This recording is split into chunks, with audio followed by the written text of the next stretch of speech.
My name is Alita Rodriguez and I am the Managing Director of Milkwood Academy.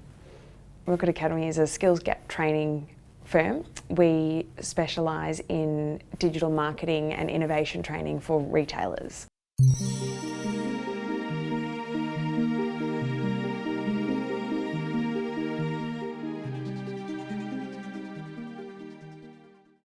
How I got into the technology industry, I think, was something that I was just always supposed to do. As a very young child, I used to do a lot of art and I used to sell that as a kid.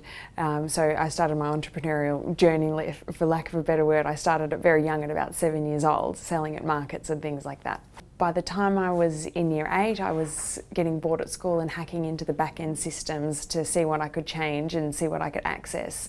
At the time, security wasn't that great and it was actually pretty easy to do. From there, I really still had my creative and entrepreneurial side, and I learned how to code because I thought, if I want to pursue a creative career, I'm going to have this technology thing isn't going away, and I need to figure out how to get my art onto a computer, and that turned into building websites and learning how to code.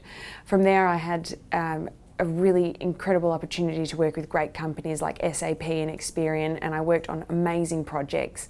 And what I noticed in working in these environments in a consultative space was that once we would leave a company as the consulting partner, that the skills of our job were never ever transferred into that company. So what I then had to do was start Milkwood Academy, a skills training company, so that we could get the knowledge that we have inside of our brains as coders, as technologists, as digital marketing experts back into growing businesses, and make sure that we created growth-focused marketers as opposed to marketers that are just marketing for marketing's sake. A big challenge that I have had to face in the industry, I'm a really strange person.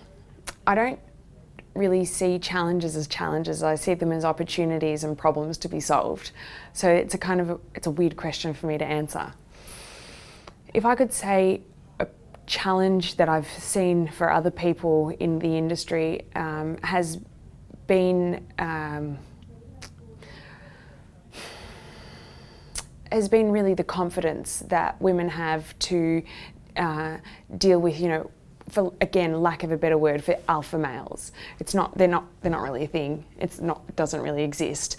But helping women to find the confidence to deal with these men who think they're alpha males is a really unique challenge. We have so much on our plates as women. We're not just, once you move into this space of, you're the rock for your family, then you start your own family, then what are the questions that you get asked? We've still got people out there asking questions like, what are your intentions with your career after you get married? That's a conversation that people had 60 years ago, but they're still happening today. So I think one of the biggest challenges that I've seen is finding this space to have a safe dialogue, to not come across as aggressive or defending yourself, but to secure your position as a person in an organisation, and not have these conversations around what are you going to do once you get married? What are you going to do once you have a kid? It's really, how are we going to keep working together? And I think that this is a dialogue that's changing, and that's a really important part of Girls in Tech, to help women and people really have better conversations to support the all-encompassing changing lifestyle of people, and giving girls the confidence to have those conversations without coming across aggressive or bossy. My favourite thing about the technology industry is most definitely the collaboration. And I think also specifically working in the retail technology field, and especially then again, e-commerce.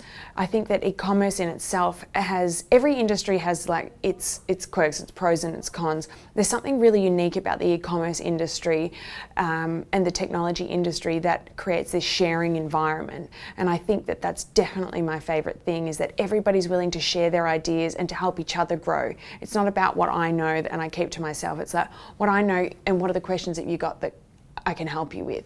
And I think that that's what's really beautiful about the industry. We really have 3 decisions in life, is that we change something, we do nothing, or we go backwards. So I think the first thing is to outlay my piece of advice is to outlay the 3 ways that you can make your decisions, and then you've just got to make a choice. Sometimes those choices aren't easy, and sometimes you've got to learn to let go of things. But my advice is to write down the 3 choices that you can possibly make. What happens if I change? What happens if I do nothing? And what happens if it goes backwards? And make a decision from those, and make the decision that's going to suit you the best in terms of your personal values, your goals, and make sure that everything is aligned with exactly where you want to take yourself. Sometimes we need to be brave to make these decisions. Most of the time we need to let go of something, but the most important thing is that you've got to make a decision.